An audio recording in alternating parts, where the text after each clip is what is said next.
আপোনালোকে চাই আছে ধুবুৰী জিলাৰ গৌৰীপুৰ বিধানসভাৰ অন্তৰ্গত মঠেজাৰত থকা ঐতিহাসিক মঠেজাৰ মঠ মন্দিৰ। এই মঠ মন্দিৰ আজিৰ পৰা প্ৰায় 500 বছৰ আগত চিলাৰায়ৰ পুত্ৰ ৰঘুদেৱে নিৰ্মাণ কৰিছিল বুলি জনা যায়। এয়াই হৈছে এই মঠ মন্দিৰৰ ভিতৰচৰাৰ দৃশ্য। বাৰিষাৰ কালত মন্দিৰত পানী সোমায়। বন্ধুসকল, মই এতিয়া এনেকুৱা এটা ঠাইত আছোঁ। মোৰ পিছপিনে আছে তোমাৰ এটা মঠ মন্দিৰ, আৰু এই মঠ মন্দিৰটো কোচ ৰজা ৰঘুদেৱে স্থাপন কৰিছিল বুলি জনাজাত। মোৰ লগত আছে তেখেত ইয়াৰে স্থানীয় ব্যক্তি। আচ্ছা দাদা, আপোনাৰ নামটো? মোৰ নাম শ্ৰী বিক্ৰমজিৎ ৰায়। এইটো তোমাৰ মন্দিৰৰ বুৰঞ্জী কেনেকুৱা, কেতিয়া স্থাপন কৰিছিলে, কোনে স্থাপন কৰিছিলে? এইটো মই যিখিনি জানো, যোৱা আমাৰ এই ঐতিহাসিক মঠেজাৰ মঠ মন্দিৰটো আমাৰ 1947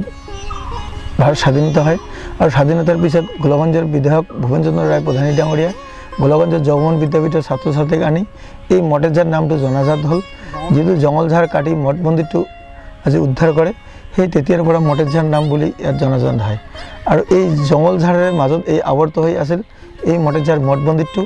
আৰু এই ভুৱন প্ৰধানীয়ে গোলাগঞ্জৰ জগমোহন বিদ্যাপীঠৰ ছাত্ৰ ছাত্ৰীক আনি এই জঙলঝাৰ কাটি উদ্ধাৰ কৰায়। আৰু 1955ত তেখেতে তেতিয়া দিনত গোৱালপাৰা অবিভক্ত গোৱালপাৰা জিলা আছিল, আৰু অবিভক্ত গোৱালপাৰা জিলাৰ তেতিয়া জিলা উপায়ুক্ত আছিল লক্ষেশ্বৰ শৰ্মা ডাঙৰীয়া।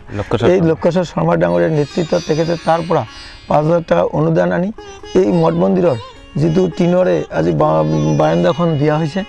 আৰু ওপৰৰ টিন পাত দিয়া হৈছে। এইটো তোমাৰ যিটো বাৰাণ্ডা আছে এইটো 1955 ইমান দিন হ'ল। ভুৱন প্ৰধানীয়ে এই তেখেতে তেতিয়া দিনত 5,000 টকা অনুদান আনি এইখিনি সংস্কাৰ কৰি ৰাখিছিল। আৰু যিখিনি আগৰ ইটা আছিল সেইবিলাক পাতল পাতল ইটা, আৰু বৰ্তমান যিবিলাক অলপ মুঠা ইটা দেখা যায়, তেতিয়া গোলাগঞ্জৰ DR অৰ্থাৎ দৈলৰাম বেদৰ এটা ইটা আনি সেইখিনি তেখেতে সেই 5,000 টকা অনুদানে ৰিপেয়াৰিং কৰি ৰখা হৈছিল। আৰু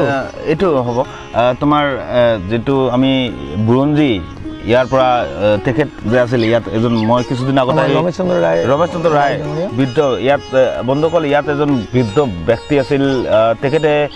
বহুত বেয়া লাগিছে, মই যে আহি ইয়াত খবৰ ল'লোঁ তেখেতে বৰ্তমান নাই, তেখেতে স্বৰ্গগামী হৈছে ইতিমধ্যে। কিছুদিন পূৰ্বে আজিৰ পৰা 2 বছৰমান আগত মই ইয়াত আহিছিলোঁ আৰু তেখেতৰ লগত লগ পাইছিলোঁ, আৰু তেখেতৰ পৰা কথা পাতিছিলোঁ, বহুত কথা জানিছিলোঁ। তেতিয়া মই মোবাইলত ৰেকৰ্ডিং কৰিছিলোঁ, আজি মই কেমেৰা লৈ আহিছোঁ, এইটোৱে পাৰ্থক্য। আৰু তেখেতৰ পৰা মই বহুত কথা জানিছিলোঁ। আৰু তেখেতে কোৱা মতে তোমাৰ এইটো মন্দিৰ মঠেজাৰ মঠ মন্দিৰ কোচ ৰজা চিলাৰায়ৰ ৰজা ৰঘুদেৱে কৰিছিল, ৰঘুদেৱে স্থাপন কৰিছিল। আমি ইয়াৰ ইতিমধ্যে তেখেতৰ এখন আমি কিতাপ ওলাইছোঁ, সেই কিতাপখনত গোটেইখিনি আছে। আমি কিতাপখন ছপাব দিছোঁ, আৰু যিখিনি আছিল গোটেই চেচ পালে। আৰু সেই কিতাপত 500 বছৰ আগৰ পুৰণি এই ৰঘুদেৱে ইয়াত এই কোচবিহাৰৰ ৰজাৰ পৰা ইফালে আহি আমাৰ এনেকৈ এই 18 কটা পুখুৰী এটা আছে, এই পাহাৰখনত তেতিয়াৰ দিনত চিকাৰ কৰিবলৈ আহিছিল। আহোঁতে আগৰ ৰজা প্ৰজাবিলাকে ইয়াত আহি বেঙে চাপক খোৱা দেখা পালে। দেখা পোৱাৰ পিছত এইখিনি পবিত্ৰ স্থান চাপক খোৱা বুলি এই দেখা পাই পেলাই ইয়াতে এটা ৰাজবাৰী স্থাপন কৰে, আৰু এই মঠ মন্দিৰটো তেখেতে বনায়। এক অলৌকিক ঘটনা হৈছিলে যে বেঙে সাপক খায়। আমি সাধাৰণতে দেখা পাওঁ যে সাপে বেঙক ভেকুলী খায়, কিন্তু ইয়াত যেতিয়া এই কোচ ৰজাসকলে যেতিয়া ইয়াত চিকাৰত আহিছিলে, চিকাৰত আহি পেলাই দেখিছিলে যে ভেকুলীয়ে সাপক খাই আছে, আৰু তেতিয়াই এই জেগাটোত এটা অলৌকিক ঘটনাৰ সময় ভাবি ইয়াত মঠ মন্দিৰ ৰাজবাৰীটো বনাইছে বুলি ৰাজবাৰীটো ইয়াতে হয়। ইয়াত এটা আৰু ইয়াত এটা পুৰাতত্ব বিভাগে যেতিয়া অভিযান চলাইছিল, খনন কাৰ্য চলাইছিলে, বাকী খনন কাৰ্য কৰিলে বাকী গোটেই বস্তুখিনি ওলাব। এনে কি এই মঠ মন্দিৰত এটা কামান পাইছিল। এই কামানখিনি আগৰ দিনত এই কামানখিনি লালজী ৰাজাৰ এতিয়া পুণ্যবান্তে বৰুৱাৰ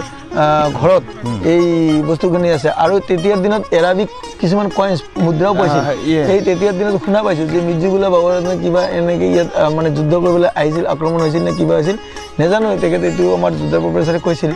যে এই গোহাঁই কমলালী গৰীবপুৰৰ হিষ্ট্ৰী প্ৰফেচাৰ, যুদ্ধৰ প্ৰফেচাৰ বুলি আছিল PV বৰুৱা, তেখেতে কৈছিল যে বিক্ৰম এইটো বহুত পুৰণা। আগৰ মানে আমাৰ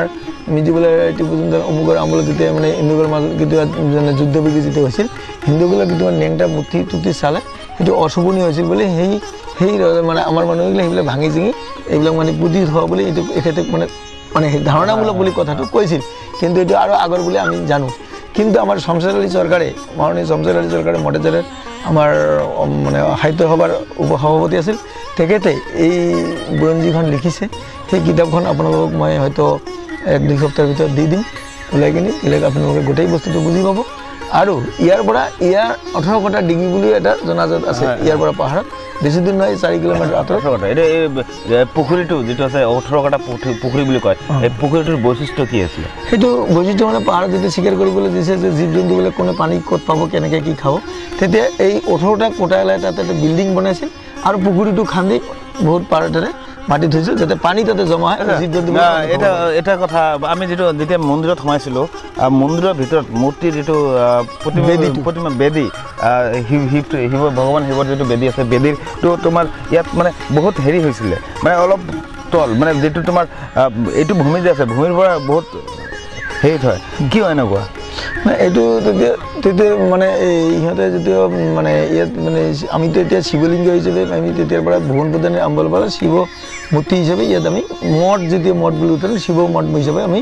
মানে মূৰ্তি পূজা কৰিছিলোঁ তাৰ আগত হয়তো ইয়াত হয়তো কোনোবাই কৈছে যে নহয় এইটো তাতে মূৰ্তি বহাইছিল বা ভাগৱত গীতা ভাগৱতে পাঠ কৰিছিল সেইটো এনেকৈ বেদী স্থাপন কৰি এনেকৈ কৰা হৈছিল আৰু আমিতো গোটেই ক'ব নোৱাৰা মোৰ বয়স এতিয়া মাত্ৰ 51 ইয়াৰ্ছ গতিকে গোটেইখিনি আৰু এটা কথা মই আপোনাক সুধিম যে তোমাৰ বৰ্তমান এইটো মন্দিৰ পৰিচালনা কৰিবলৈতো ব্যক্তি লাগিব এইটো মন্দিৰত পূজাৰীৰ খৰচ পাতি আদি কৰি তোমাৰ পৰিচালনা কৰিবলৈ অলপ টকা লাগে ইতিমধ্যে এদিনিং আমি আমাৰ এই মঠেজাৰ মঠ মন্দিৰত টোটেল 10 বিঘা মাটি আৱৰি আছে এই পুখুৰীটোৰ পৰা এই পাইকৰি গছৰ পৰা টোটেল 10 বিঘা মাটি আৱৰি পুখুৰীটো আমি ৰাজহুৱা এটা কমিটিয়ে আমি বছৰত লিজত দিওঁ সেই লিজৰ 1-2 লাখ টকা যিখিনি এইখিনি টকাৰে আমি ইয়াত বছৰত এটা অষ্টবৰ নামযজ্ঞ পূজা পাতল কৰোঁ সেইখিনি উন্নতিৰে আমি কিবাকে মঠ মন্দিৰটো চলাই আছোঁ ইতিমধ্যে যোৱা 15-20 বছৰ আগৰ পৰা আৰ্কিঅলজিকেল ডিপাৰ্টমেণ্টে লোৱাৰ পিছত মই নিজে গুৱাহাটীত যোগাযোগ কৰাৰ পিছত এই বাউণ্ডাৰী ৱালখিনি দিলে আৰু মই নিজে এবিএমৰ আঞ্চলিক পঞ্চায়ত মঠেজাৰ গ্ৰাম পঞ্চায়ত সদস্যৰ তৰফত ইয়াত আৰ্ট ফিলিংটো কৰিলোঁ 5 লাখ টকাৰ আৰু মাননীয় সাংসদ আনোৱাৰ হোসেন ডাঙৰীয়া তেখেতে ঢুকাল স্বৰ্গবাসী হওক তেখেতৰ 2004-5 চনৰ পুঁজিৰে 5 লাখ টকা অনুদানে এটা কমিউনিটি হল বনালোঁ 5 লাখ টকা অনুদানে কমিউনিটি হল বনালোঁ সেই কমিউনিটি হলটোত আজি ইয়াত শংকৰদেৱ স্কুল খোলা হ'ল সেই স্কুলখনত আজি 118 জন ল'ৰা ছোৱালী ইয়াত শিক্ষা অনুদান পাঠ কৰি আছে আপোনালোকে কমিটিয়ে ভাড়াত পায় আমি কোনো ভাড়া লোৱা নাই আমি শিক্ষাৰ কাৰণে এনে আমি ঠিক আছে যাতে স্থানীয় ল'ৰা ছোৱালীসকলক পঢ়িবলৈ পাৰে তাৰ কাৰণে শিক্ষা কৰাৰ কাৰণে এইখিনি আমি ৰাইজৰ পৰা দিছোঁ ইতিমধ্যে আমি যোৱা দুমাৰদত শ্ৰীমন্ত শংকৰদেৱ সংঘত অধিৱেশন হ'ল অধিৱেশন মই এটা মেমৰেণ্ডাম দিছিলোঁ 2006 চনত আমাৰ তৰুণ গগৈ মাননীয় মুখ্যমন্ত্ৰী ডাঙৰীয়া দেৱ যে এটা মেমৰেণ্ডাম দিলোঁ মেমৰেণ্ডাম এইখিনি লিখা হ'ল যে honourable chief minister of Assam historical মঠ মন্দিৰ জাষ্ট ফৰ এট নিট এইখিনি আমি মেমৰেণ্ডাম দিয়াৰ পিছত তেখেতে কমিশ্যনক পঠালে কমিশ্যনক পঠাৰ পিছত কমিশ্যনে চালে কি কৰিব কেনেকৈ কি হ'ব কমিশ্যনে চালি চুটি চাই ডাইৰেক্টৰক ক'লে ডাইৰেক্টৰে যোগাযোগ কৰাৰ পিছত আমাক ধৰক এই বাউণ্ডাৰী ৱাল বা অমুক তমুক এইখিনি দিল এতিয়া এইবেলি যোৱা 7 দিনমান আগত বৰ্তমান আমাৰ আৰ্কিঅলজিকেল ডিপাৰ্টমেণ্টৰ ডাইৰেক্টৰ দীপশিখা কুলি বাইদেউ ডাঙৰণী আৰু বৰ্মন বুলি এজন আছে ইঞ্জিনিয়াৰ তেখেতসকলে আহি গোটেই মন্দিৰটো এই আমাৰ ৰতন ৰায়ৰ লগতে যোগাযোগ কৰি নামযোগ কৰি গৈছে মই দুৰ্ভাগ্যবশতঃ থাকিব পৰা নাই